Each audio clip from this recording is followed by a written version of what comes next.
नमो नमस्ते अखिल कारणाय निष्कारणायाद्भुतकारणाय सर्वागमाम्नाय महार्णवाय नमः पवर्गाय परायणाय।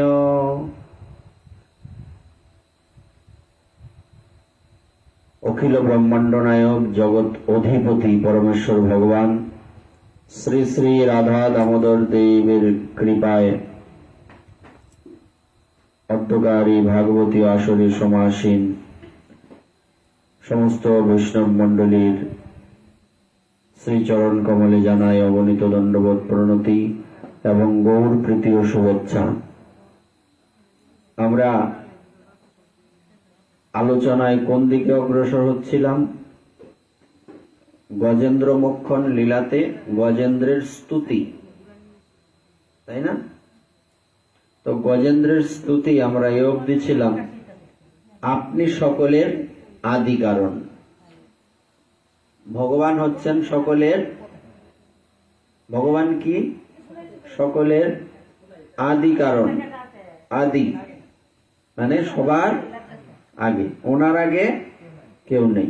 আপনি সকলের আদি কারণ, কিন্তু আপনার কোনো কারণ নেই, বলছিলাম না এটা?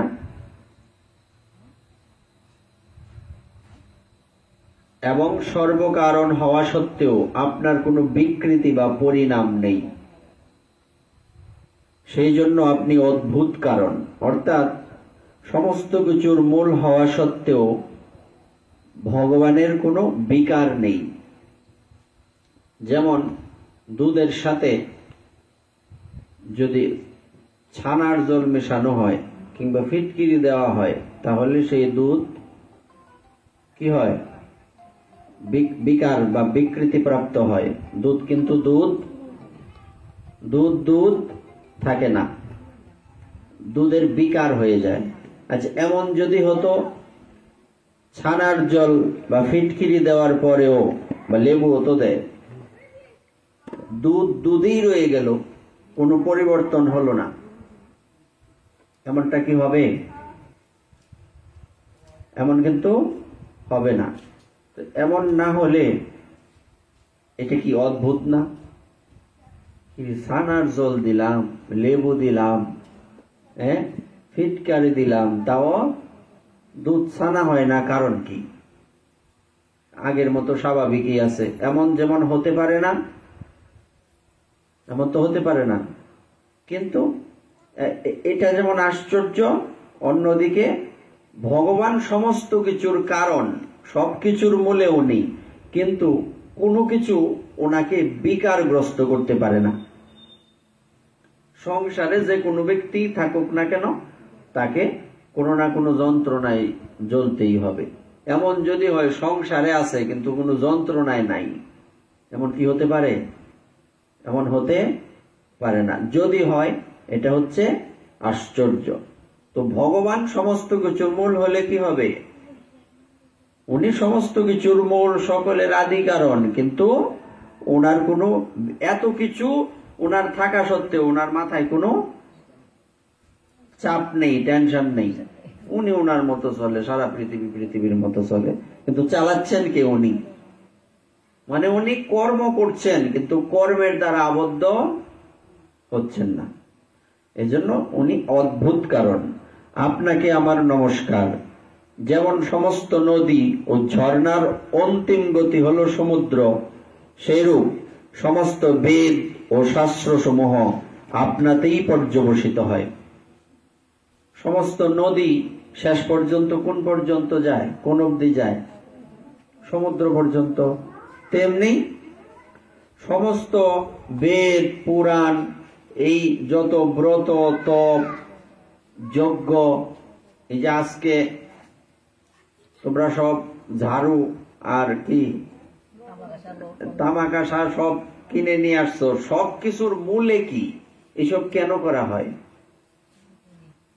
এসব করা হয় না আমাদের মনটা যাতে সবসময় ভগবানের চরণে থাকে।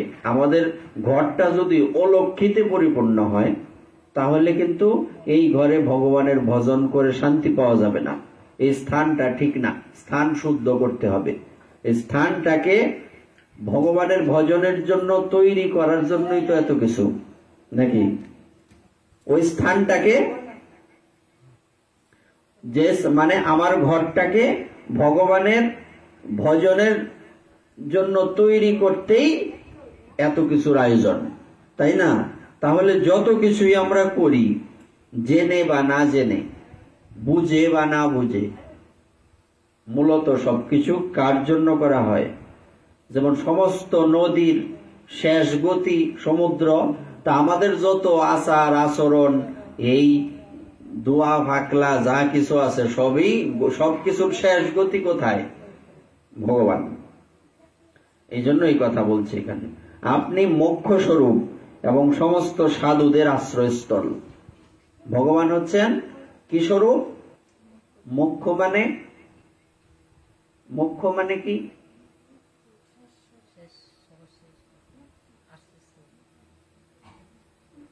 মোক্ষ শব্দের অর্থ কি? মোক্ষ শব্দের অর্থ হচ্ছে মুক্তি। এখানে ভগবানকে বলা হয়েছে আপনি মোক্ষ স্বরূপ এবং সমস্ত সাধুদের আশ্রয়স্থল। অসাধুর আশ্রয়স্থল না, বলছে না। যারা ভক্ত না, তাদের আশ্রয় ভগবান না। ভগবান সবাইকে পরিচালনা করেন, কিন্তু ভগবান আশ্রয় সকলের হয় না। আশ্রয় হওয়া মানে কি? কাউকে আশ্রয় দেওয়া মানে তার সবকিছুর দায়িত্ব আমার নিতে হবে। তার খাওয়া দাওয়া, ভরণ পোষণ, যা কিছু, তার সবকিছুর কেউ আমার কাছে আশ্রিত হলো, তার সমস্ত দায়িত্ব কাকে নিতে হবে? আমাকেই নিতে হবে, তাই না? আর আরেকটা হচ্ছে এমনি যে সবার সাথে একটা স্বাভাবিক সম্পর্ক, প্রয়োজনে একে অপরের কাছে যাওয়া ইত্যাদি। ওইটার এটার মধ্যে অনেক পার্থক্য না? এই দুইটা বিষয়ের মধ্যে কেমন পার্থক্য? অনেক পার্থক্য। কিন্তু একটা হচ্ছে আশ্রয়, আর একটা হচ্ছে এমনি একটা স্বাভাবিক সম্পর্ক। এই জন্য সাধারণ আমাদের সবার সাথে ভগবানের সম্বন্ধ কেমন? স্বাভাবিক সম্পর্ক। কিন্তু একমাত্র উনি, ওনার আশ্রয়ে কারা থাকেন? উনি কাদেরকে আশ্রয় দেন? সাধুদেরকে উনি আশ্রয় দেন, সবাইকে আশ্রয় দেন না। কথা কিনা? ঠিক কিনা? উনি সবাইকে আশ্রয় দেন না, উনি সবার আশ্রয় না। আচ্ছা, আপনাকে নমস্কার। যেমন যজ্ঞের কাষ্ঠে অগ্নি প্রচ্ছন্নভাবে থাকে, তেমনি আপনি আপনার জ্ঞানকে গুণসমূহের মায়ায় ঢেকে রেখেছেন। অর্থাৎ যজ্ঞের কাষ্ঠের মধ্যে কি অগ্নি থাকে না? আচ্ছা, প্রথমত দেখা যায় না, কিন্তু পরবর্তীতে অগ্নি প্রজ্বলিত হয়। এমন তো কাঠ আছে, কাটে কাটে ঘষা দিলে আগুন জ্বলে কিনা? এই আগুন কি বাইরের থেকে আসছে নাকি কাঠের থেকে জ্বলছে? কিন্তু দেখা যায় কি? এইরকম ভগবান কি করেন? যজ্ঞের কাষ্ঠে অগ্নি থাকলেও সেটা যেমন দেখা যায় না, তেমনি আপনি আপনার জ্ঞানকে এই গুণ সমূহের মায়ায় ঢেকে রেখেছেন। আপনি নিজেকে ঢেকে রাখেন, আপনি সবার কাছে প্রকাশিত হন না, এই জন্য সবাই আপনাকে জানতে পারে না। গুণ সমূহ যখন ক্রুদ্ধ হয়, তখন আপনি তাদের দ্বারা নানা প্রকার সৃষ্টির সংকল্প করেন। যারা কর্ম সন্ন্যাস অথবা কর্ম সমর্পণ দ্বারা আত্মতত্ত্বের চিন্তা করে শাস্ত্রের বিধিনিষেধকে অতিক্রম করতে পেরেছেন, তাদের আত্মারূপে আপনি প্রকাশিত হন। আপনাকে নমস্কার করি। যেমন দয়ালু ব্যক্তি জালে আবদ্ধ পশুকে মুক্ত করেন, তেমনি আপনি আমার মতো শরণাগতকে পাশ থেকে মুক্ত করবেন। হঠাৎ দেখা গেল রাস্তাঘাটে বিভিন্ন মানুষের জাল দিয়ে রাখে না, এই জালের মধ্যে কোনো পাখি আটকে গেছে, তুমি দেখলে কি করবা?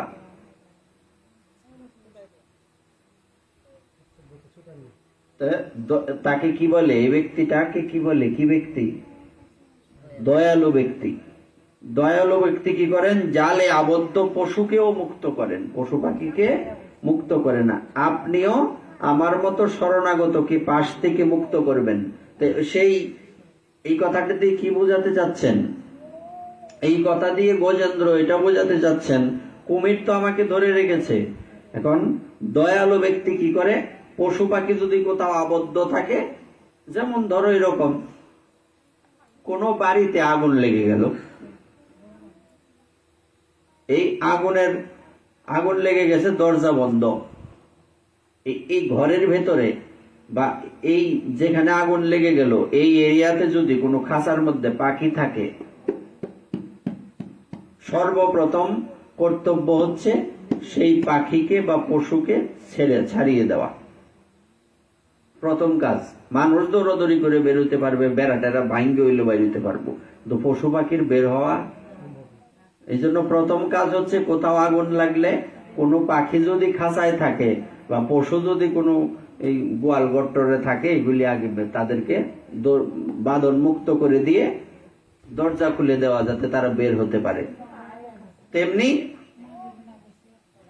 আপনি যেমন দয়ালু ব্যক্তি জালে আবদ্ধ পশুকে মুক্ত করেন, তেমনি আপনি আমার মতো শরণাগতকে পাশ থেকে মুক্ত করবেন। আপনি নিত্য মুক্ত। ভগবান কি? নিত্য মুক্ত। আর আমরা কি? নিত্য বদ্ধ। ভগবান হচ্ছেন নিত্য মুক্ত, আমরা হচ্ছে নিত্য। আবার চৈতন্য চরিতামৃতে লেখা আছে যে 2 প্রকারের জীব এই পৃথিবীতে আছে। কত প্রকার? কি কি? নিত্যবদ্ধ, নিত্য মুক্ত। কি করে চিনব কারা নিত্যবদ্ধ আর কারা নিত্য মুক্ত? চিনার উপায় কি? নিত্যবদ্ধ নিত্য বহির্মুখ, নিত্য ভুঞ্জে নরকাদি দুঃখ। নিত্যবদ্ধ চিনার উপায় হচ্ছে তারা কৃষ্ণ বহির্মুখ। নিত্যবদ্ধ নিত্য বহির্মুখ মানে কৃষ্ণ বহির্মুখ। নিত্য ভুঞ্জে সব সময় প্রতিনিয়ত নরকাদি দুঃখ। আর নিত্য মুক্তের বৈশিষ্ট্য কি? নিত্য মুক্ত, নিত্য উন্মুখ, নিত্য ভুঞ্জে কৃষ্ণ সেবা সুখ। বৈশিষ্ট্য বোঝা গেল? এই কথা বলো কেন? কালকে এত কথা কইলাম তাও কথা কয় না, এরা নতুন যারা কথা কয়। কালকে চাইছে না, এগুলি কারা কথা কয়? কোন দেশে বাস করে না? নিত্য আবু তো কথা তো কইতেছে না, এরা আডায় রাখতে থাকুক, আমার সমস্যা নাই। মুখ বন্ধ থাকলে হইল, এরা হাঁটুক নাচুক সমস্যা নাই, মুখটা যদি বন্ধ থাকে আমার সমস্যা নাই। হ্যাঁ, তাইলে এরার দিকে তাকাও না। হুন্ডার একটা আইলে, একটা অটো আইলে এমনি তাকাও, কেটা আইছে না ভগবান আইছে, এক দৃষ্টিতে এখানে তাকাও। আমরা কালকে একটা কথা বলছিলাম, মনে আছে কিনা, যে আমরা যখন জব করব বা কোনো কাজ করব, ওই কাজের মধ্যে কেমন ধ্যান থাকবে? এখানেই ধ্যান থাকবে। আশেপাশে আগুন লাগে সব ফুজা থাকবো, আমার দেখবার সময় নাই। এটাই বাস্তব না। তুমি যেই কাজ করবা এই কাজই করবা। এটা হচ্ছে কেবলমাত্র ভগবত ভজনের বেলায়, অন্য কিছু না। আবার তুমি ভজন করছো, যেমন আমরা 2 দিন বলছি কথাটা, রাজা ঘর থেকে বের হননি, আক্রমণ করার পরেও বেরোইছে, বের হননি। তাইলে যখন ভগবানের কাজ করবা তখন ওটু আয়োগ, হুন্ডার আয়োগ, মনে হয় ভগবান আয়োগ, এরার লোক আমার কোনো কথা নাই। না, ভগবানের দিকেও তাকানো যাবে না, ভাগবতের দিকে তাকিয়ে থাকতে হবে। ভগবানের থেকে বড় ভাগবত। কারণ ভাগবত যদি না থাকতো ভগবানকে আমরা চিনতাম কেমনে? অর্থাৎ ভগবানকে যার মাধ্যমে চেনা যায় তার মাহাত্ম্য ভগবানের থেকে বেশি হয়। কারণ এই গ্রন্থ যদি আমাদের এসব না বলতেন তাহলে আমরা ভগবান কি জিনিস জানতে। এই জন্য ভগবানের থেকে ভগবানের কথা বড়, ভগবানের নাম বড়। এটার মূল অর্থটা হচ্ছে এই জায়গাতে। হ্যাঁ, আমরা অন্য কোথাও তাকাবো না। তাইলে আমরা বুঝতে পারলাম নিত্যবদ্ধের বৈশিষ্ট্য কি, তারা কৃষ্ণ থেকে কৃষ্ণের বিপরীতে থাকবো। আর নিত্য উন্মুখ যারা, তারা কৃষ্ণের সেবার সাথে যুক্ত থাকবে। আবার কথাটা বলি, নিত্যবদ্ধ নিত্য বহির্মুখ, বাইরের মুখ, ভগবানের দিকে মুখ না। হ্যাঁ, নিত্য ভুঞ্জে নরকাদি দুঃখ, সংসারের জ্বালায় পড়তে জ্বলতে জ্বলতে জ্বলতে জ্বলতে। কিন্তু সংসারী ব্যক্তি, এই যারা নিত্য মুক্ত, সংসারের মধ্যে এরকম অনেকেই আছে নিত্য মুক্ত, ভজন করে কৃষ্ণ উন্মুখ, তাদের জ্বালাটা প্রকাশ হয় না, তাদের জ্বালাটা মাথায় মানে মানে তাদেরকে গ্রাস করতে পারে না আর কি। কচু পাতার মধ্যে যেমন জল দাঁড়ায় না, তেমনি এই সংসারের মধ্যে যারা নিত্য মুক্ত, তাদেরকে এই সংসারের সমস্যা ধরতে পারে না। না, এটাই। যেমন প্রেমানন্দ বাবা 20 বছর কিডনি নষ্ট, দুইটাই নষ্ট। এত ডাক্তাররা বলছে পৃথিবীতে এরকম অলৌকিকত্ব আর হয়নি। বাস্তব তো বাস্তবেই। ইদানিং সমস্যাটা একটু বাড়ছে, ডায়ালাইসিস চলে, প্রতিদিন পাঠ ঠিকই চলছে, প্রতিদিন প্রচার প্রশ্নের উত্তর ঠিকই দেওয়া হচ্ছে। তার মানে ওনারা হচ্ছেন নিত্য মুক্ত, নিত্য উন্মুখ। ওনারা নিত্য বহির্মুখ না, এনারা কৃষ্ণমুখী। আর আমাদের বৈশিষ্ট্য হচ্ছে আমরা কৃষ্ণ থেকে বহির্মুখী। মানে বলতে পারেন তাইলে কি আমরা একবার ওকে কৃষ্ণের দিকে তাকাই না বা কৃষ্ণমুখী হই না। বলছে এটা যেমন দুধের মধ্যে দুধ জাল দিতে দিতে হঠাৎ করে দেখা যায় যে এর মধ্যে কালো বর্ণের কোনো কিছু পড়ে আছে, আমরা কি করি? অনেক সময় হাতা দিয়ে তুলতে গেলে মনে হয় উঠছে, এদিকে দিকে লাগছে, মনে হয় উঠছে, আবার কতক্ষণ পরে দেখা যায় এটার মধ্যে মানে উঠছে না, এখনো এখান থেকে বের করা হয়নি। এই দিক দিয়ে পোষা দিলে বাইর খালি মানে লুকোচুরি খেলে আর কি। তেমনি যেমন দুধের মধ্যে কোনো কিছু পড়লে, ছোট ক্ষুদ্র জিনিস, এটা একবার দেখা যায় আর একবার দেখা যায় না। আমাদের কৃষ্ণমুখী মুখটা, কৃষ্ণ ভক্তিটা হচ্ছে এরকম, একবার দেখা যায়, বেশিরভাগ সময় দেখা যায় না। বোঝা গেল? আমরাও কৃষ্ণমুখী, কিন্তু এতটুকু যথেষ্ট নয়। তোমার প্রতিদিন এই তোমার প্রতি মাসে এই 20,000 টাকা সংসারে খরচ, তোমার যদি 5,000 টাকা আয় হয় তাহলে হবে? ধরো যতটুকু ভজন আমাদের করা উচিত, যতটুকু কৃষ্ণের প্রতি আমাদের মনটা লাগানো উচিত, ততটুকু আমরা লাগাই না। তার মানে আমরাও নিত্য বহির্মুখের মধ্যেই ফরি, মধ্যে মধ্যে একটু কৃষ্ণমুখী ওই জায়গা, আবার কতক্ষণ পরে শেষ, ওই যে আটকা দেখা যায়, পরে দেখা যায় না, এরকম।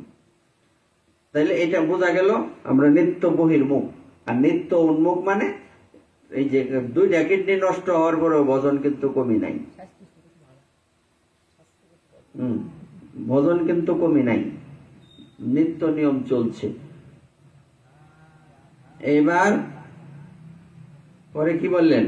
আপনি নিত্য মুক্ত, পরম করুণাময় এবং ভক্তের মঙ্গল করতে কখনো আপনার বিলম্ব হয় না। ভগবানের বৈশিষ্ট্য কি? এখানে ভগবানের বিশেষ বৈশিষ্ট্য বলা হয়েছে, উনি হচ্ছেন পরম করুণাময়, করুণার কোন সীমা পরিসীমা নেই, এবং ভক্তের মঙ্গল করতে কখনো ওনার বিলম্ব হয় না। কারণ ভক্তকে রক্ষা করার জন্য উনি বদ্ধপরিকর, মানে একদম সংকল্প করে রাখছে। গীতাতে আছে না নাই?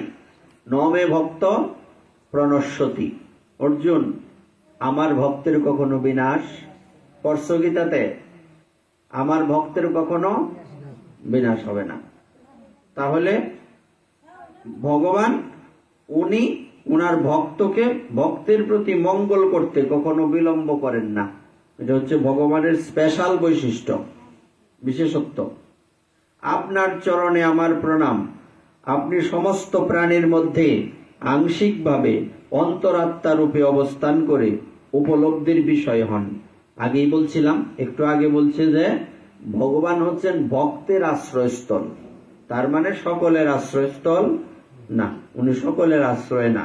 আর এখানে দেখুন কি বলছে, তাহলে সহজ হবে যে আপনি আংশিকভাবে অন্তরাত্মা রূপে অবস্থান করেন। প্রত্যেক জীবের মধ্যে। তার মানে আংশিক ভাবে একটা সম্বন্ধ আছে সবার সাথে, কিন্তু ভক্তের সাথে ভগবানের একটা স্পেশাল সম্বন্ধ।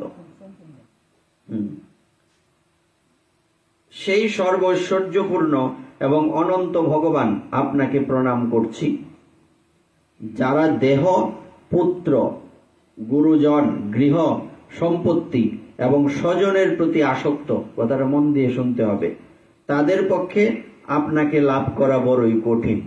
আবার ঘুমায়, 9টার সময় যদি বইয়া ঘুমাও কেমনে চলতো?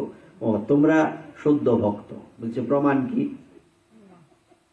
না, প্রমাণ হচ্ছে তোমরা চৈত কার্তিক 12 মাসই সমান। ভগবানের কাছে যেমন সবাই সমান, ভক্তের কাছে সবাই সমান, তোমরা চৈত কার্তিক 12 মাসই ঘুমাও। এই 3টার সময় বই বই উঙ্গাও, এই 9টার সময় বই বই, কি বিপদ বললাম। তারপরে তোমরা যে ভক্ত তাতে কোনো সন্দেহ? চৈত কার্তিক 12 মাসেই সমান, মানে বিষয়টা কিন্তু গুরুত্বপূর্ণ, শোনো। আর এই সব কথা। আর এখন যদি একটা অন্য একটা প্রসঙ্গ আরম্ভ করে দিই, দেখবা জিয়া উঠবো সব, মানে এই ইয়ের মতো। এই যখন পদ্মা দেবী জল ছিড়াই দিছে, যেমন লক্ষিন্দর জিয়া উঠছেন না, এরকম জিয়া উঠবা লক্ষিন্দরের মতো। অত্যন্ত শেষ হইবে না, মরে রয়েছে, সারা শরীরে কঙ্কাল হয়ে গেছে গা। তো এরকম জিয়া উঠবা। অন্য কথা, কালি একটা কাহিনী আরম্ভ করি, এর অন্য মানুষের, ভগবানের না, মানুষের কাহিনী, একজনের বদনাম শুরু করি, এই দেখবা জিয়া উঠছো লক্ষিন্দরের মতো। কলিয়ে ধরে সোজা হয়ে বইয়ে তাকায় দেহ। তো এই জন্য আগে মন দিলে, মনটা যদি ভাগবতে দিই ঘুম আসবে না। আসলে মন তো মন, মানুষের মন হচ্ছে, আমাদের মনগুলি হচ্ছে পাজি, বিশাল পাজি। হ্যাঁ, পাজি। এই জন্য না, মনটা যখন আমি ভাগবতে দেবো তখন জীবনও ঘুমাইতো না, কোনোদিনই সম্ভব না। মন নাই, যে প্রমাণও আমরা দিছি কালকে। তুমি আসিলা কালকে, তুমি অনেক কিছু মিস করছো। কথা ঠিক আছে নেই? আমরা কিন্তু এই কথা বলছি যে আমাদের মন যে ভাগবতে নাই, তা আমরা কিছু হাতে কলমে প্রমাণ দিছি না কালকে? তাইলে আছে কেমনে কইয়াম? অত সহজ না। এই যে মধ্যে মধ্যে আই আবার জাগা, এই যে দুধের মতো কইলাম না। আচ্ছা, এবার শোনো, যারা দেহ, পুত্র, গুরুজন, গৃহ, সম্পত্তি এবং স্বজনের প্রতি আসক্ত, তাদের পক্ষে আপনাকে লাভ করা বড় কঠিন। অর্থ বুঝো, এটা ব্যাখ্যা দেওয়ার দরকার নাই। কেননা আপনি স্বয়ং গুণাদিতে আসক্তি শূন্য। যার সংসারে আসক্তি বেশি, ভগবান তার থেকে তত দূরে। যার আসক্তি কম, তার থেকে ভগবান তত কাছে। জীবন মুক্ত মহাপুরুষগণ নিজের হৃদয়ে অবিরত আপনার কথাই চিন্তা করেন। এটা দুধের মধ্যে হঠাৎ করে দেখা যাওয়ার মতো ভক্তগণ ভগবানের চিন্তা করেন না। অবিরত শব্দটা কি? ঠাকুর মহাশয় বললেন, অবিরত অবিকল তুয়া গুণ কল কল, গাই যেন 17 সমাজে। কথাটা কি বলছে? অবিরত অবিকল তুয়া গুণ কল কল, গাই যেন, দুইটা শব্দ উচ্চারণ করছে। অবিরত মানে কি? নিরবচ্ছিন্ন, প্যারালাল, সিরিয়াল না, প্যারালাল ইংলিশে যাকে বলে, নিরবচ্ছিন্ন, রানিং চলছে, এটা কোনো বন্ধ হবে না। অবিরত। অবিকল মানে কি? অবিকল কি কাকে বলে? অবিকল এইটাতে এলে অবিকল কেমনে মিললো? কথাটা কেমন হইল না? অবিরল বুঝলাম সব সময়, অবিকল। তুয়া, তুয়া মানে তোমার, গুণ মানে ভগবানের গুণ, কল কল মানে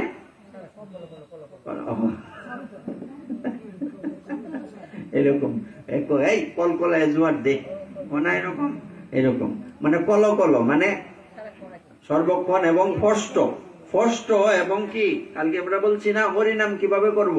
স্পষ্ট ভাবে এবং মনোযোগ দিয়ে। অবিকল মানে কি? অবিকল দিয়ে বোঝানো হচ্ছে যে ভগবান যেরকম ভাবে শাস্ত্রে আমাদের বর্ণনা দিয়েছেন, এই অবিকল।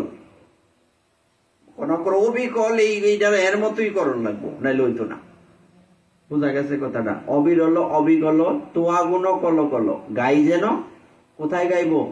সতেরো সমাজে, অসতের সমাজে এইসব করে লাভ নাই। সতের সমাজে কেন? কারণ শাস্ত্রে বলছে যদি কোনো ব্যক্তি যার শ্রদ্ধা নাই তার কাছে ভগবানের কথা বলে, তাহলে তার ভজনের ক্ষতি হবে। এটা কই আছে বললো? কোন গ্রন্থে আছে এই কথাটা? কোনদিন পড়ছো না এই কথা? কোন জায়গায় কোন পড়ছো না এটা? হ্যাঁ, মনে করো কইছে পড়ছি, কারণ পরে যদি আবার ইয়ে হয়, কই পড়ছো এটা কো, পড়ছো না, তাই এই যে তোমরা কও গীতাতে আছে। কি আছে গীতা? হে অর্জুন, কও পরে কি, যার আমার প্রতি শ্রদ্ধা নাই এরে তুমি এই জ্ঞান দিও না। মনে আছে? এই যে হনমাতালা পড়ছি না, এই যে মন দিয়া যে পড়ি না, এটা হচ্ছে তার প্রমাণ। আর কত প্রমাণ দিতাম। এটা না, অনেকে আছে যে অনুমানের উপরে কই লাইব, কইব তো গীতার কথা বই, এটা না কইলে আনতা। কিন্তু আসলে যে মনে হইছে যে গীতার অষ্টাদশ অধ্যায়ে এই কথা লেখা আছে যে লাস্টেই তো এই কথা বলবে, জ্ঞান দেওয়া। এটা তো একটা কমন সেন্স যে সমস্ত জ্ঞান দান করা শেষ, বিশ্রাম। তখন ভগবান বলবে আমি যে তোমারে জ্ঞানটা দিছি, এই জ্ঞান তুমি তারে দিবা না যার আমার প্রতি ভক্তি নাই। এটা কোন সময় কইব মানুষ? আমি যদি অর্থ লাইনটা বুঝতাম তো কি কথা কইলাম হইলে, মানে মাথা খেলাইতে হবে এইটা কোন জায়গায় থাকতে পারে। এটা যে শেষ কথা বোঝাই যা, এটা শেষ কথা বোঝা গেছে না? কেন বলছে আমি যে তোমাকে জ্ঞান দান করলাম, মানে কি তার জ্ঞান দেওয়া শেষ, বিশ্রাম। হ্যাঁ, তো এই কথা তুমি তাকে বলবা না যার আমার প্রতি ভক্তি নাই, এই কথার প্রতি যার শ্রদ্ধা নাই। তো বলছে গাই যেন সতেরো সমাজে। কারা অসৎ? যারা গীতার জ্ঞান হৃদয়ে আমরা ধারণ করি না, তারা আমরা অসৎ। আর যারা গীতার জ্ঞান হৃদয়ে ধারণ করি তারা হচ্ছে সৎ। এ হচ্ছে মূল কথা। এই জন্য এখানে দেখুন কথা, কত সুন্দর কথা বলছে। জীবন মুক্ত মহাপুরুষ শব্দটা হচ্ছে জীবন মুক্ত। মানে কি জীবন মুক্ত শব্দটা কি হয়? জীবন মুক্ত, জীবন মুক্ত মহাপুরুষ মানে মরে জায়গা। সংসার থেকে মুক্ত বলতে আমরা কি বুঝি? সহজে বলি, যারা এই পৃথিবীতে থাকতেও এই পৃথিবীর মধ্যে পৃথিবীর কোনো কিছুর প্রতি আসক্তি নাই, এনারা হচ্ছেন জীবন মুক্ত। আছে আছে নাই নাই।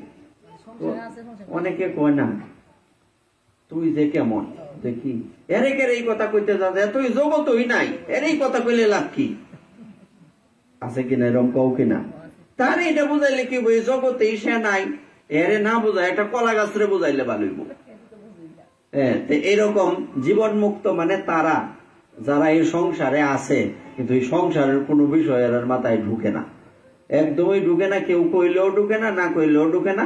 মানে মনে হয় এমন একটা সিস্টেম করা আছে তাদের কানের মধ্যে, যে কি, যে এই যখন ভালো কিছু আসবে তখন কানের পর্দাটা খুলে যাইব, আর যখন মন্দ কিছু আসবে তখন কানের পর্দা বন্ধ হয়ে যাবে। যেমন এই কথা আমাদের পরম গুরুদেব বলতেন এক সময়।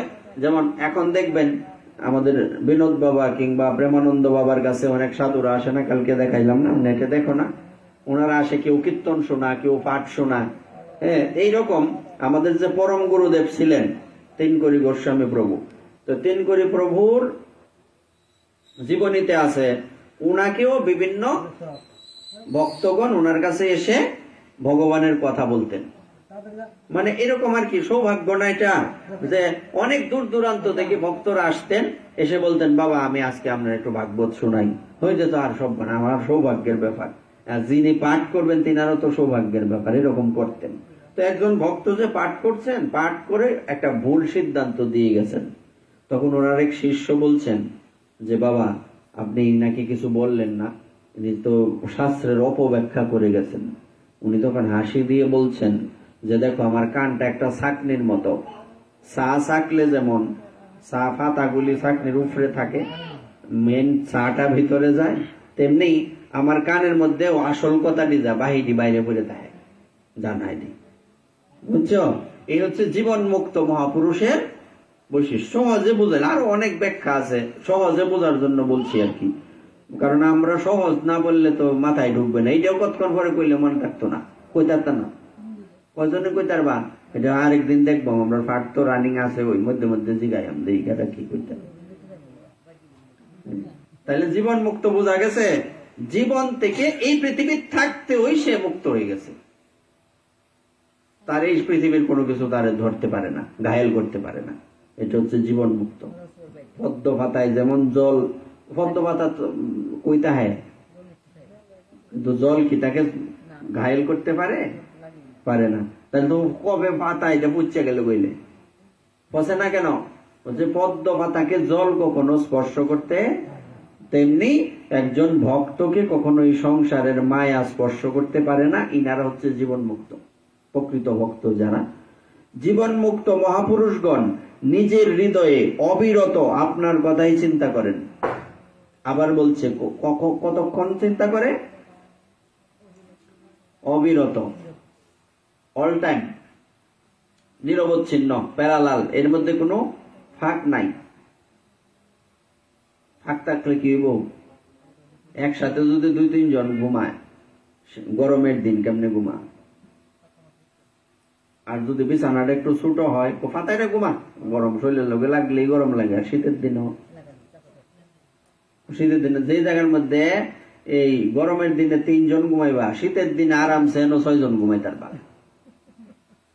কারণটা কি? আর যখন কেউ ইয়ের নিচে যায়, এই কম্বলের নিচে বা লেপের নিচে, তখন এই কোন সময় রাগ হয়? 2-3 জন ঘুমাইলে। আর কিছু মানে এটা হলো যে টানাটানি করলে আর কি, মানে ল্যাপ ছোট, কম্বল কিংবা লোক বেশি, এটা না। আরেকটা কারণ আছে, যদি কোন জায়গায় ফাঁক থাকে, বাতাস ঢুকতেছে। মানে সহজ করার জন্য কথাটা বলছি, মানে এই ফাঁক থাকলে ওই বিপদ। তোমার যে সময়টা ভগবানের থেকে ফাঁক থাকবো, এই সময় তোমার অশান্তি হইব। যেমন ঘুমাইতে গেলে কি শান্তি, 2-3 জনে ঘুমাই রয়েছি একদম লেপের তলে, কি ঘুম, মরার ঘুম, আর ঘুম ভাঙ্গে না। 7টা বাজে, কিরে সব মানাটা করছে, কোন সময় চানোর পাম, কোন সময় স্কুলে যাই, এই খোলা ভান্তারে কোন সময় পড়াই, আমি ম্যাডামে চিন্তা করবো, এরা করবো এই সব বানার কোন সময় রান পাম। এইরকম হয় কিনা? অনেক সময় তো এরকম হয়ে যায়। সব সময় তো সমান না শরীর। এটা কখন, কোন সময় বেশি ঘুম হয়? বেশি আরামে, সহজে বুঝো, বেশি আরাম পাইলে ঘুম বেশি হয়। প্রমাণ কি? সিদ্ধ বাবার জীবনীতে আছে, ওই যে এই উনার একটা চৌকি ছিল, নর্মাল চৌকি আর কি, এটার মধ্যে এই একদিন ওনার শিষ্যরা গরম জল ঢালতেছে। উনি তখন দৌড়ে, এই গরম জল ঢালো কেন? বলছে বাবা এর মধ্যে সার পোকা আছে, উরস, গরম জল ঢালতেছি এটি যাতে মরে। তখন উনি তো মানে একদম রেগে মেগে আগুন, এইগুলি তো তোমরা কে বলছে মারার জন্য? বাবা আপনার তো কষ্ট হয়। বলছে বলছি আমার কষ্ট হয়, এরা আমার বন্ধু, এটার আমার কামড়াইলে ঘুম কম হইব, বজন হইব বেশি। বোঝা গেল বিষয়টা? তো এরকম বেশি আরামে ব্যারাম হইব, আরামে ব্যারাম, মনে রাখবা, এটি সূত্র। সিদ্ধ বাবা অনেকেই আছেন, উনি হচ্ছেন সিদ্ধ মনোহর দাস বাবা, গোবিন্দ কুণ্ডের। হ্যাঁ আছে আমাদের এই প্রথমে গুরুদেব, পরে জেঠু গুরুদেব, পরে দাদু গুরুদেব, দাদু গুরুদেবের পরে যিনি আছেন এই সিদ্ধ বাবার কথা বলছি, শুকনা শাকনা। আচ্ছা, এবার কি বলছি, এই কথাটা কেন বললাম? কখন অশান্তি হয়? ঘুমাইলে পরে, ফাঁক থাকলে। আমাদের এই সংসারে কখন অশান্তি হবে? সূত্র সহজ, এইটা মনে না রাখতে আমার বাবা আর সম্ভব না, এতে বালা করে আমি পারতাম না বুঝাইতে। কখন ফাঁক থাকলে ওই অশান্তি, এই সব নাট্টা করতো, ঘুম ভাঙছে কেড়ে, এই বাতাস লাগতেছে, আমার আরামের ঘুম ভাঙছে। তেমনি ভগবানের থেকে যখনই আমরা ফাঁকে চলে যাব, ভগবানের থেকে আলাদা হয়ে যাব, তখনই আমাদের অশান্তি আসবে। এই সূত্র মনে রাখবা সব সময়। এই জন্য সবসময় আমাদের এই প্ল্যানটা থাকতে হবে, ভগবানের থেকে যাতে আমাদের কোনো, আমরা যাতে আমাদেরকে আলাদা যাতে না হতে হয়। এটা হলো জীবনের সবচেয়ে বড় সূত্র, আর কিচ্ছু লাগতো না জীবনে। যদি আমরা তাড়াতাড়ি ভক্ত হইতে চাই, তাহলে আমাদের কি করতে হবে? এই সূত্রটা সবসময় মনে রাখতে হবে।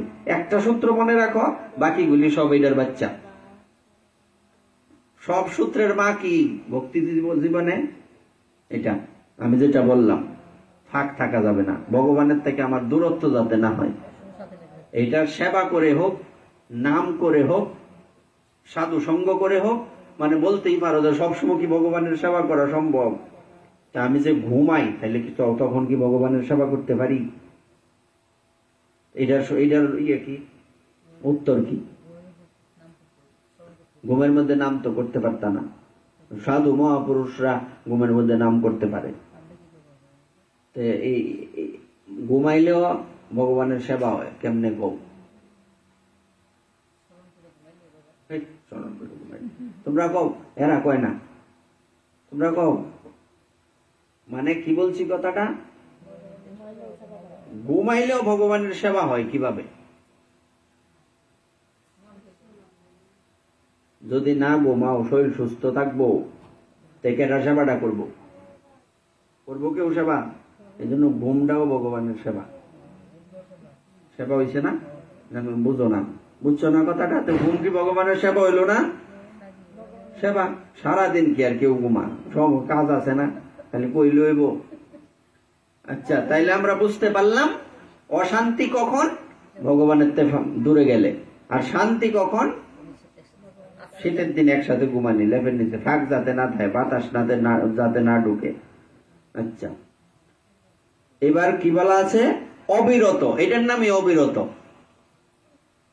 প্যারালাল, অবিরত চলছে, নিরবচ্ছিন্ন, এর মধ্যে কোনো গ্যাপ নাই। আচ্ছা, সেই সর্বৈশ্বর্যপূর্ণ জ্ঞানময় ভগবানকে প্রণাম করি। মানুষ ধর্ম, অর্থ, কাম এবং মোক্ষ লাভের জন্য তার আরাধনা করে, তাদের অভিষ্ট বস্তু লাভ করে। এই কথাটা একটু আমাদের জানতে হবে। আমরা জানি একটা আছে চতুর্বর্গ। চতুর্বর্গ কি? জয়রাধে। চতুর্বর্গ শব্দটা কি? চতুর্বর্গ, বর্ণ না কিন্তু। চতুর্বর্গ কি?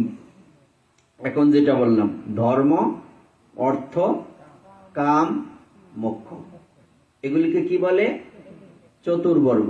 এটা মনে রাখতে হবে আমাদের, এগুলি মানে সবসময় মাথায় থাকতে হবে। ধর্ম, অর্থ, কাম, মোক্ষ, এগুলি হচ্ছে চতুর্বর্গ।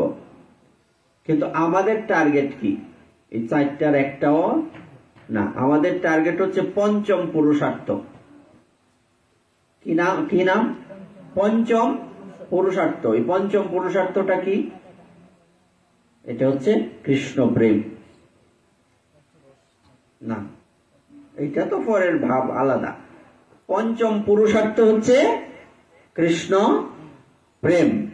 আর এই চারটার নাম কি? চতুর্বর্গ। চতুর্বর্গের দরকার নাই, তুমি ধর্ম ছাড়া চলবে কেমনে? অর্থ লাগবো, কামনাও তো, কামনা না থাকলে ভগবানের সেবা হইতো না। এটাই, কাম ছাড়া হবে না। মোক্ষ, হয়তো ভক্ত মুক্তি কাম প্রার্থনা করেন না, নরকে যাইতে রাজি, কিন্তু মুক্তি চায় না। তো কি চাইবো ভক্ত? যে আমি যদি নরকেও থাকি, তোমার সেবা করতে পারলেই হইল, আমার মুক্তির দরকার নাই। এই হচ্ছে ভক্তের বৈশিষ্ট্য। তাইলে এর থেকে নিষ্কাম আর পৃথিবীতে কি আছে? এর থেকে নিষ্কাম আর পৃথিবীতে নাই। আচ্ছা,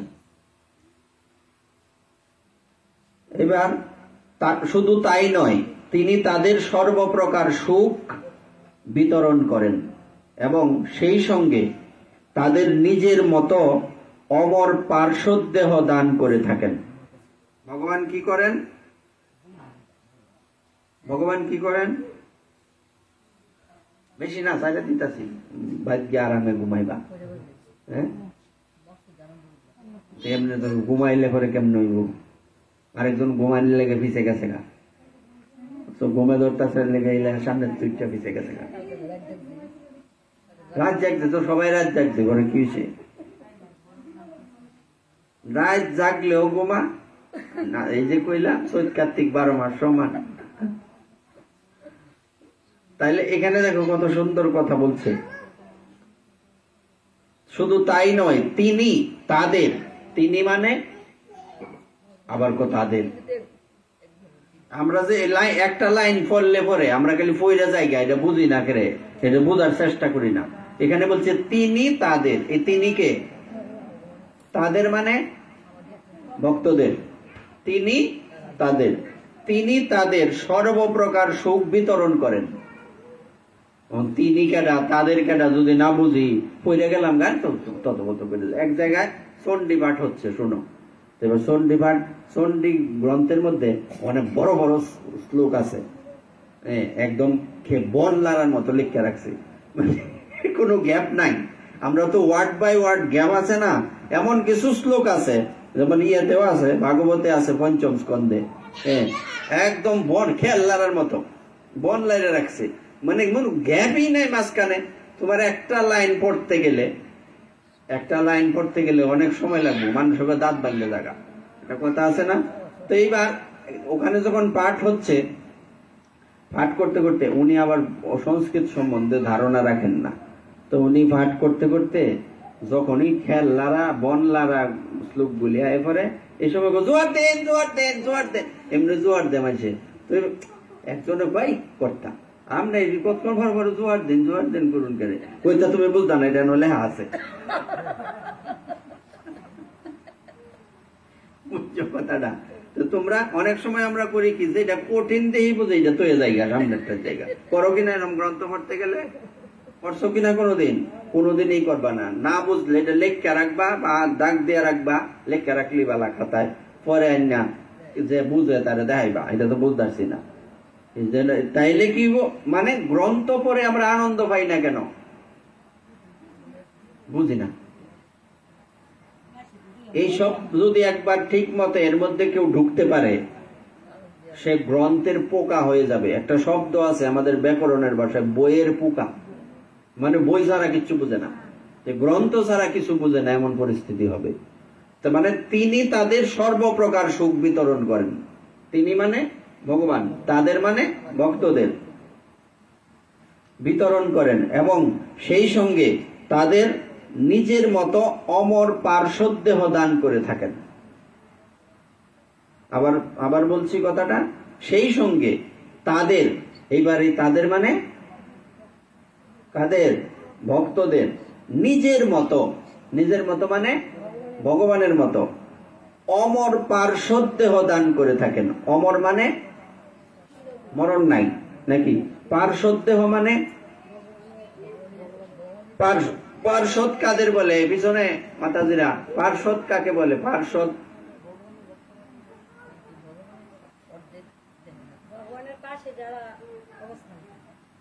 যারা পাশে থাকে তারা পার্শ্বদ নাকি? সবসময় আশেপাশে থাকে হচ্ছে পার্শ্বদ। যেমন আমরা বলি না মহাপ্রভুর পার্শ্বদ, এরকম এরকম ওনারা হচ্ছেন পার্শ্বদ। এবার ভগবান কি করেন? ভক্তদেরকে সমস্ত সুখ বিতরণ করেন এবং সেই সঙ্গে নিজের মতো দেহ দান করেন।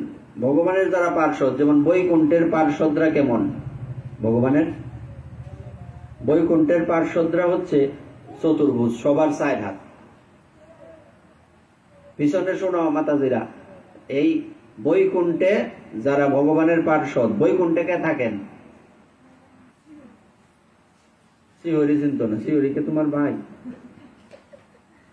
বৈকুণ্ঠে কে থাকেন? হ্যাঁ, গোবিন্দের অর্থ দ্বারা অনেক কিছু আগে নির্দিষ্ট করতে হবে কোন। তাইলে গোবিন্দ বলছো কোন রূপ? বৈকুণ্ঠে কোন রূপ থাকে? আর বৈকুণ্ঠ কাকে বলে? এইটা কো, বৈকুণ্ঠ কিন্তু একটা না। আবার এইটা কি কো, সর্বনাশ করছে। তার মানে বৈকুণ্ঠ শব্দের অর্থ হচ্ছে যেখানে কোনো কুণ্ঠা নাই, যেখানে কোনো সমস্যা নাই, ঝামেলা নাই। একদম স্বর্গেও ঝামেলা আছে, মুনি ঋষি কুলেও ঝামেলা আছে, কম বেশি আছে আর কি, কিন্তু বৈকুণ্ঠে কোনো ঝামেলা নাই। এটার মানে স্থায়ী, এটা চিরস্থায়ী, এটার কোনো ইয়ে নাই, সব বিনাশ হয়ে যাবে। কিন্তু বৈকুণ্ঠের বিনাশ, এই বৈকুণ্ঠের আবার অনেকগুলি প্রকোষ্ঠ আছে। অযোধ্যাও বৈকুণ্ঠ, বৃন্দাবনও বৈকুণ্ঠ, এই যেখানে ভগবান এই নারায়ণ থাকেন এটাও বৈকুণ্ঠ। বুঝা গেছে না? এই বৈকুণ্ঠ। তাইলে যে যার ভজন করেন তার লোকে যাবে। কেউ যদি ভগবান রামচন্দ্রের আরাধনা করেন, উনি কই যাইব? রামচন্দ্র কোথায় থাকেন? বাড়ি কই? অযোধ্যা। ও উপরে অযোধ্যাও আছে। কেউ যদি ভগবান শ্রীকৃষ্ণের দ্বারকাধীশের উপাসনা করে থাকেন, দ্বারকাধীশ রূপে, তাহলে উনি দ্বারকা যাবেন। কেউ যদি মহাপ্রভুর আনুগত্যে রাধা গোবিন্দের আরাধনা করেন, তাহলে উনি কোথায় যাবেন? গোলক বৃন্দাবনে। গোলক বৃন্দাবনে দুইটা প্রকোষ্ঠ, দুইটা ভাগ, একটা হচ্ছে নবদ্বীপ আর একটা বৃন্দাবন। এটা আমার জানতে হবে। এই জন্য আমি যে ভগবানের আরাধনা করব, যে রূপের, এই রূপ যেই বৈকুণ্ঠে থাকে, এইগুলি সবগুলি বৈকুণ্ঠ, এই রূপ যে বৈকুণ্ঠে থাকে সেই বৈকুণ্ঠেই আমি যাব। বোঝা গেল? আমি যারা আরাধনা করি, সেই পরম দয়ালু প্রভু আমায় উদ্ধার করুন। এইসব কে বলছে? এই পিছন থেকে মাথা দিয়ে বলো, এইসব এই যে এই কথাগুলি কে কে কাকে উদ্দেশ্য করে বলছে? পিছনে পাঠে কি 2-3 দিন আসছো না? গতকালকে এর আগের দিন আমরা এইটা 3-4 দিন ধরে আলোচনা করতেছি। পিছন থেকে এই কথাগুলি কে কাকে বলছে? ফিলারটি ভাগ্যা ভালাই দেন লাগবে। এই ফিলারটি রাখতাম না, ভাগ্যা ভালাই দেবে। মানে এখন তো উড়ন্ত সিস্টেম থাকতে হইব, যাতে ফিলার না থাকে, হেলান না দেন যা। এবার কি বলছি? পিছনে এই যে এই মাতাজি বলো, এই যে কি কি নাম, কি বলছিলাম কথাটা?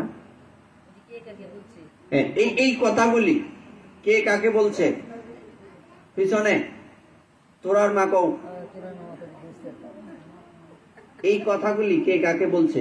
এলালো রেগুলার ভক্ত আইতাছে, আরো রেগুলার আছে। মানে উনি তো যেমন এই লাইছে না এই কালকে, এই কথাগুলির মধ্যে একদিন গ্যাপ করছে না, তাইলে তো প্রতিদিন আইতাছে। তো এবার কও, এই কথাগুলি কে কার কাছে, কে কাকে প্রার্থনা করছে? ভক্ত। এটা কোন ভক্ত? আমরা কোন আলোচনায় আছি? যারা জানো এরা কই না। মানে আমরা কোন এই 3-4 দিন কার আলোচনা নিয়ে পড়ছি?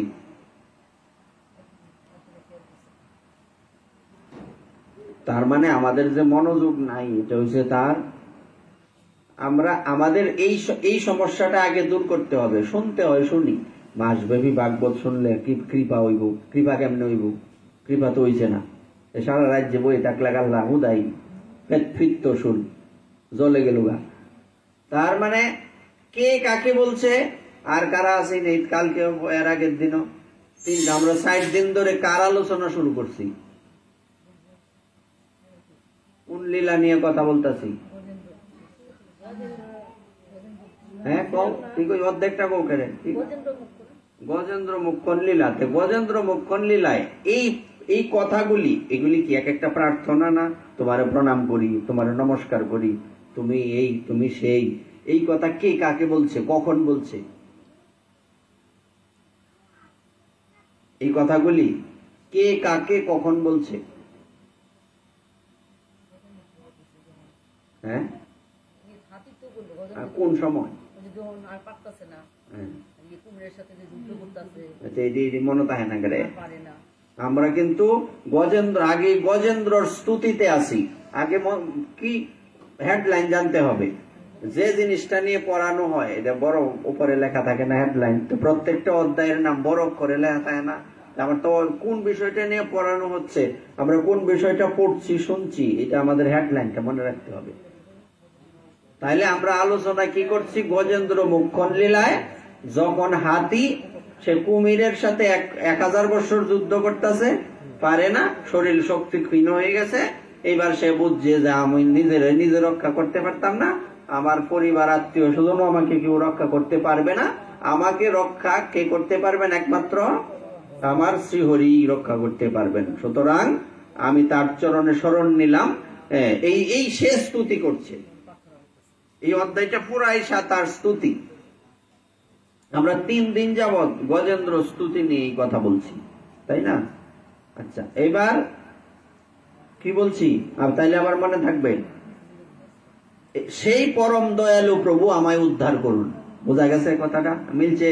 কারণ আমি কুমিরে আমার কামড়ায় ধরছে আর আমি পারতাছি না, প্রভু আমার তুমি দয়ালু, রক্ষা করো।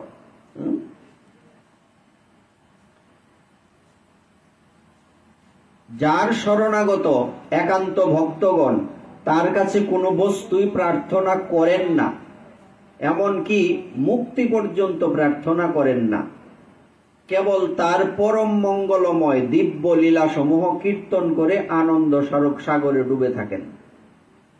বোঝা গেছে কথাটা? আবার কই একটু বাঙ্গা বাঙ্গা। যার মানে কার? ভগবানের। শরণাগত মানে যে শরণ নিয়ে আছে, আশ্রয়ে। আমরা আশ্রয় ব্যাখ্যা করছি না, আশ্রয় কাকে বলে? একান্ত,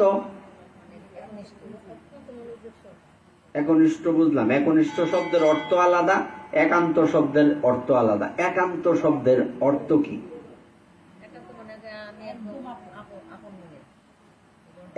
এইগুলি তো আমরা পাশাপাশি শব্দ বলি, কিন্তু এরই অর্থ হুবহু মিলতে হবে। একান্ত,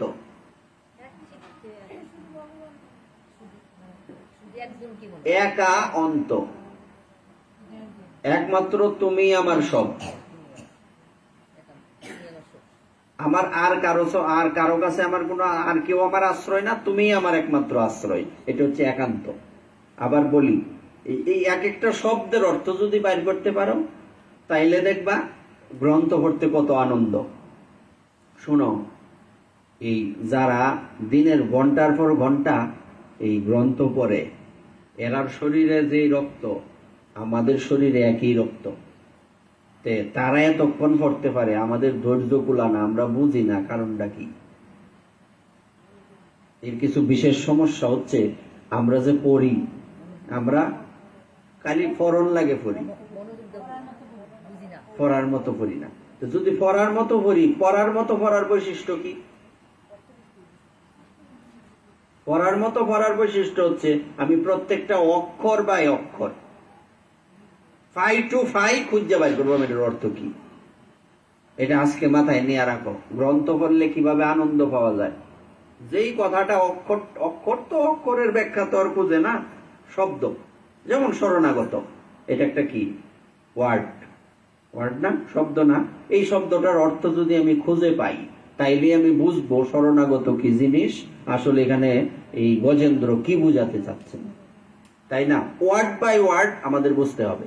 তাইলে দেখবা তুমি তো গ্রন্থ পড়তে পড়তে এমন পরিস্থিতি হয়ে যাবে, এই রে কি সর্বনাশ, আমি এই যে গ্রন্থ পড়তে পড়ছিলাম 1 ঘন্টা পড়বো মনে করছিলাম, এই গ্রন্থ পড়তে পড়তে আমার এখন তো রাত্রের অর্ধেক চলে গেছে, ঘুমায় কোন সময়, এরকম একটা অবস্থা হবে।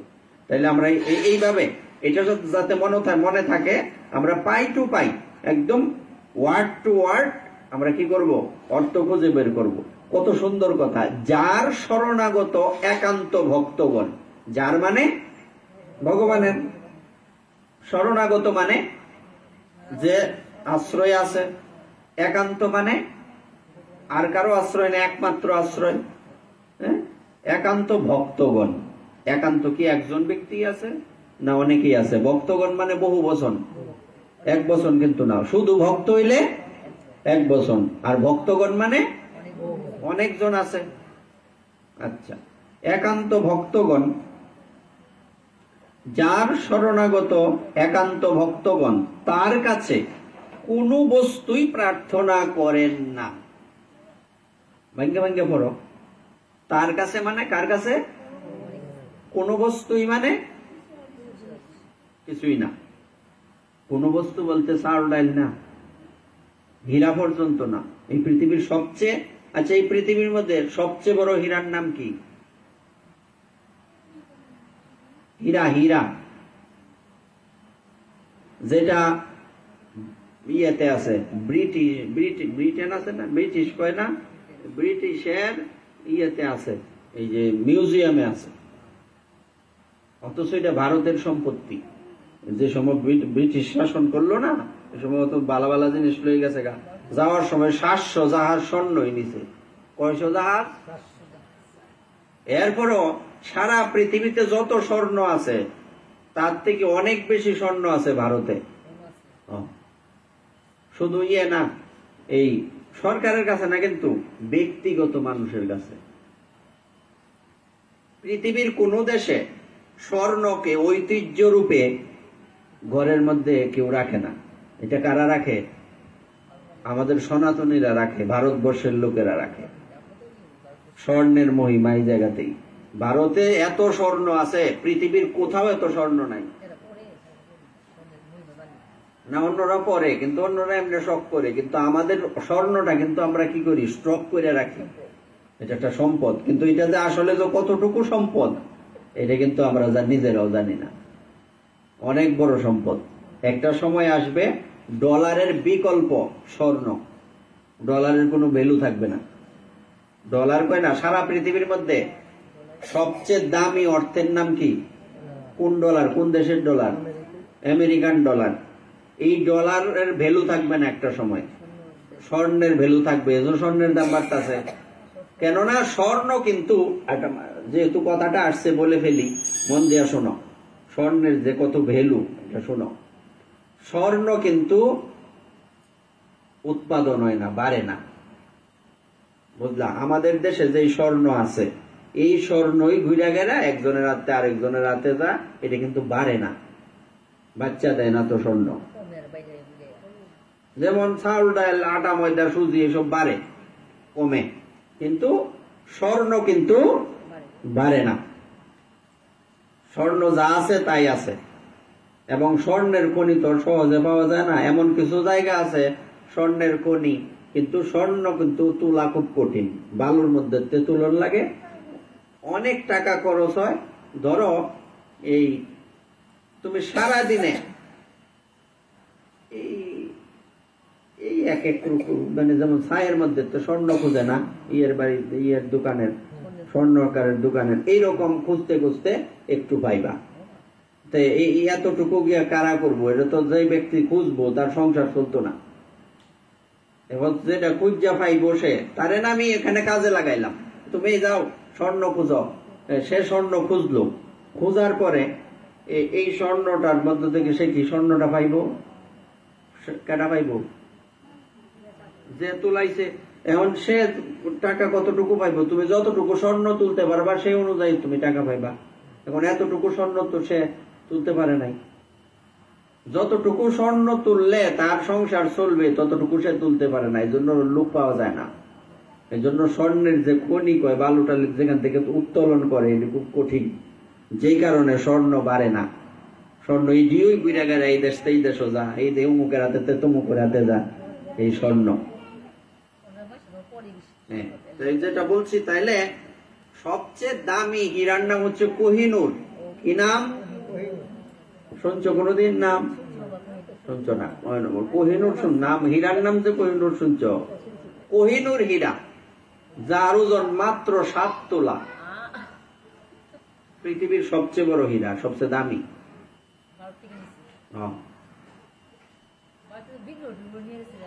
কত বিগ্রহ মানুষ, 700 জাহাজ স্বর্ণই নিছে। আমাদের সোমনাথ মন্দির চিনছ? শুনছো কোনদিন? কোন জায়গায়? কই পড়ছে? কই তার? গুজরাট। গুজরাট আছে না একটা রাজ্য ভারতের? গুজরাটের সোমনাথ মন্দির আছে। কি গজনি আছে না একজন, ইতিহাসে নাম আছে। সে 17 বার আক্রমণ করছে এই মন্দির, এতে সব স্বর্ণ নিচে গা, এরপরেও কোনো কিচ্ছুই লাইতেছে না এই মন্দিরে। 17 বার ডাকাতি করছে আইসা সে এই মন্দিরে, সোমনাথ মন্দিরে। এটার একটা রুম বা লাইতেছে না।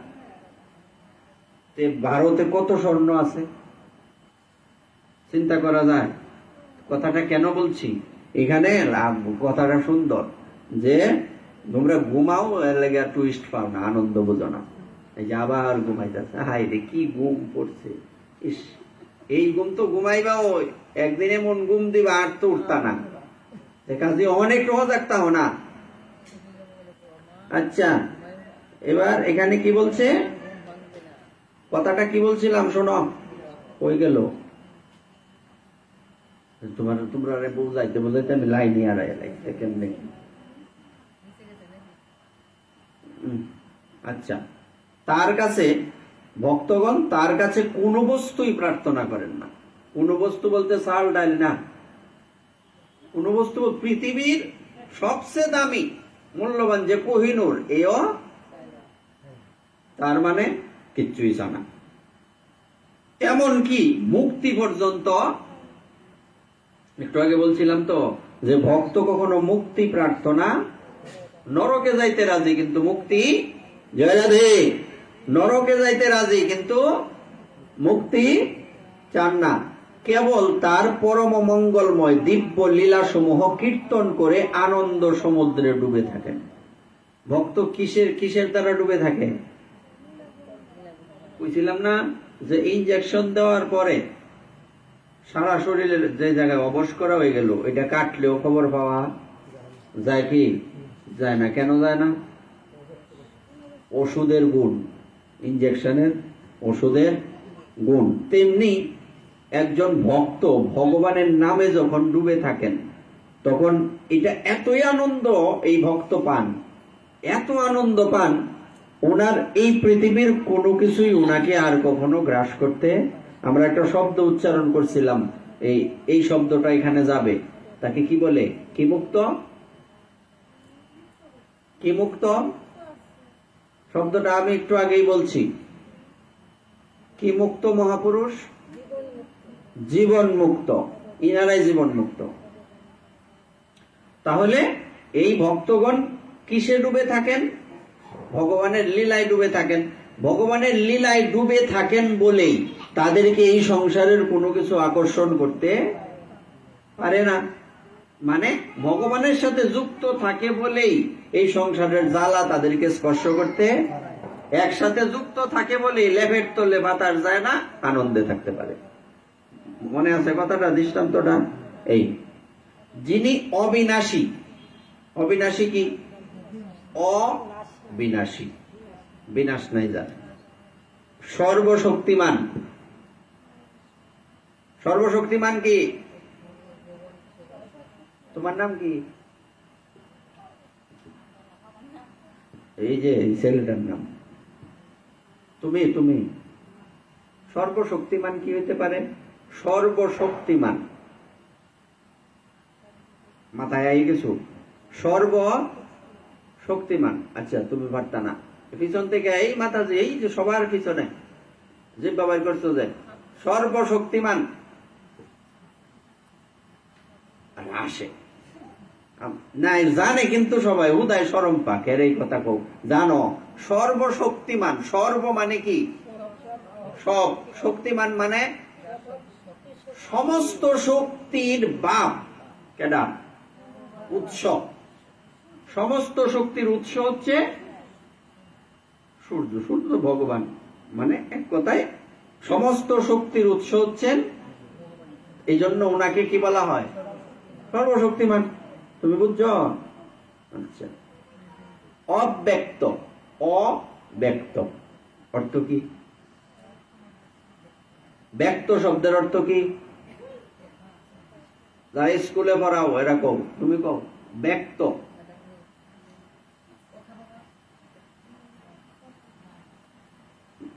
ব্যক্ত শব্দটা কোথায় আছে? মাথায় খেলাও, ঘুমাইলে খেলাইবা কেমনে? খেলাও, মাথাটা খেলাও। ব্যক্ত শব্দটা কোথায় যায়? কোন জায়গায় গিয়ে ব্যবহার করা হয়? ব্যক্ত যা বর্ণনা করা হয় তাকে বলে, যেমন আমি আপনার কাছে আমার দুঃখটা ব্যক্ত করলাম, আপনি একটু সমাধান দিন। বুঝা গেছে? ব্যক্ত মানে প্রকাশ, মুখ দিয়ে প্রকাশ মানে সব প্রকাশ ব্যক্ত না, আমার মুখ দিয়ে যা বক্তব্য থেকে ব্যক্ত শব্দ আসছে। কোথা থেকে? বক্তব্য মানে কি? মুখের কথা। তো বক্তব্যকে ব্যক্ত করা হয়। আমি মুখ দিয়ে যখন কোনো কথা বললাম, এটা হচ্ছে ব্যক্ত। অব্যক্ত, অ মানে নিশ্চিত, মানে এটা হচ্ছে বিপরীত শব্দ। অব্যক্ত, যাকে যার কথা বলে শেষ করা, এটার নাম হচ্ছে অব্যক্ত। আচ্ছা, আমরা যদি এইভাবে ধৈর্য ধৈর্য বুঝি, তাইলে কোনোদিন মনে হইব যে এই অবক্তি লাগে? সুন্দর না কথাগুলি এইভাবে আস্তে আস্তে বোঝাইলে? তাহলে অব্যক্ত মানে যা মুখের ভাষায় বলে শেষ করা, যাকে অনন্ত কোটি বিশ্ব ব্রহ্মাণ্ডের সবাই মিলে তো দূরের কথা, এই পৃথিবীর মধ্যে সবচেয়ে ভালো বলতে পারে কে?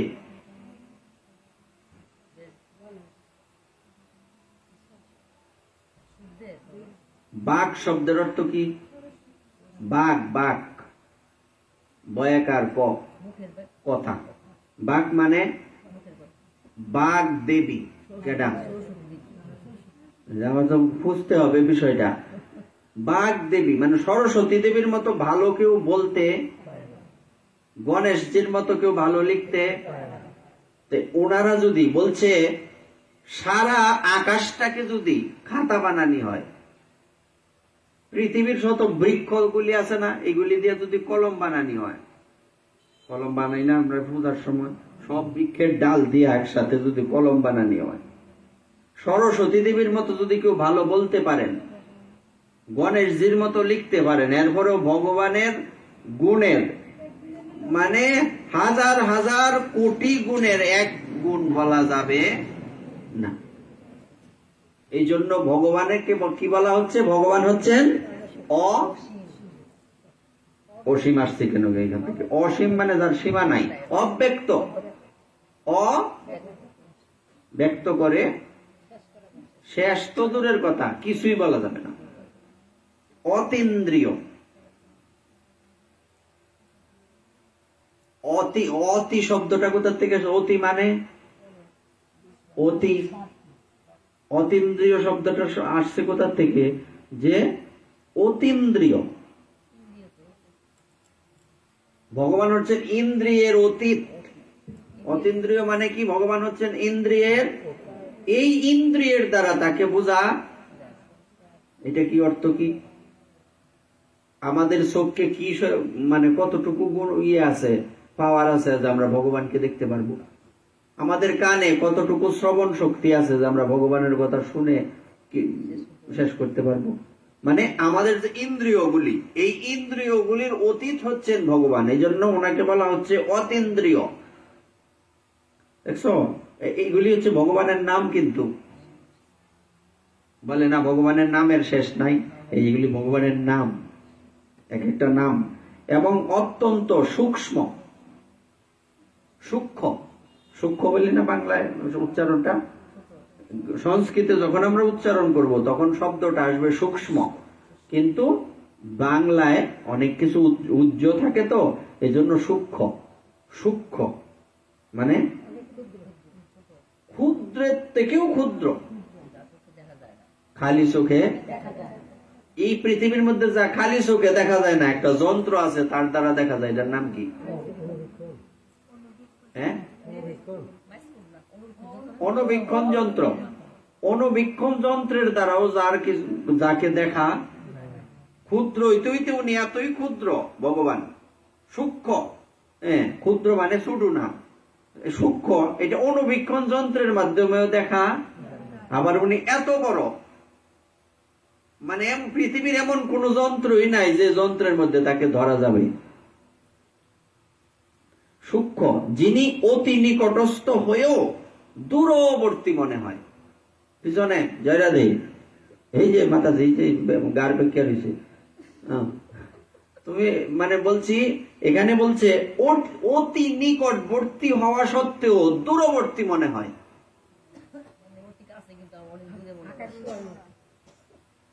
ভগবান আমাদের কতটুকু কাছে? আচ্ছা, ভগবান কতটুকু কাছে আমাদের? উত্তর দেও যে কেউ পেছন থেকে। এই যে চুলকাইতেছ তুমি কও, মানে এই যে আবার এদিকে তাকা তুমি, মানে ভগবান আমাদের কত কাছে, হ্যাঁ মানে কথা কও কতটুকু কাছে? অনেক কাছে। অনেক মানে হিসাব ছাড়া করে আমার লগেই বাস করে, আমার মধ্যেই আছে। তার মানে এত কাছে আর কেউ।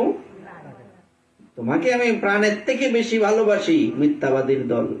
হ্যাঁ, কত বড় মিথ্যাবাদী, প্রাণের থেকে বেশি ভালোবাসে। হ্যাঁ, যত প্রাণের থেকে বেশি ভালোবাসো, এই জায়গায় যাইতে পারবো কেউ? এই জায়গায় কে যেতে পারবে? একমাত্র, জোরে কও, একমাত্র ভগবান। আর কেউ ওখানে যেতে পারবে না। সুতরাং সেই ভগবান ইনি অতি নিকটে, আমার মধ্যেই আছে। আমার মধ্য থেকে আলাদাও করা যাবে না, আবার আমাকে ভগবানের সাথে একাকারও করা যাবে না। বোঝা গেল কথাটা? আমি আর ভগবান একও না, আমি আর ভগবান আলাদাও না, এমন একটা স্থানে আমরা আছি। তার মানে এটা কিন্তু বিশাল ব্যাপার।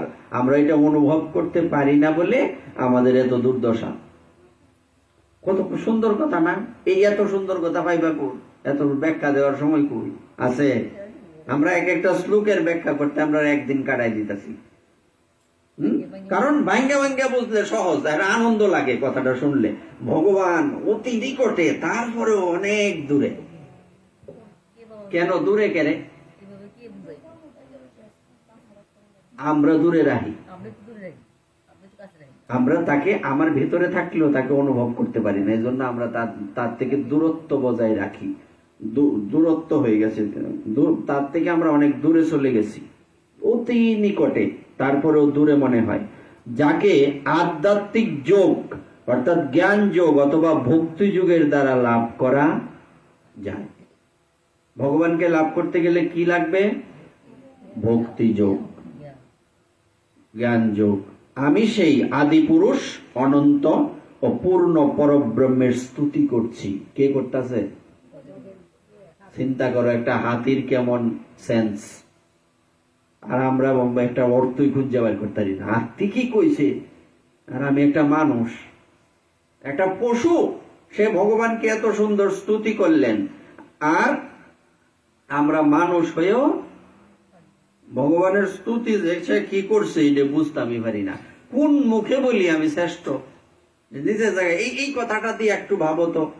একটা পশু যে স্তুতিটা করলো, এই স্তুতির একটা অক্ষর আমরা বুঝতে পারি না।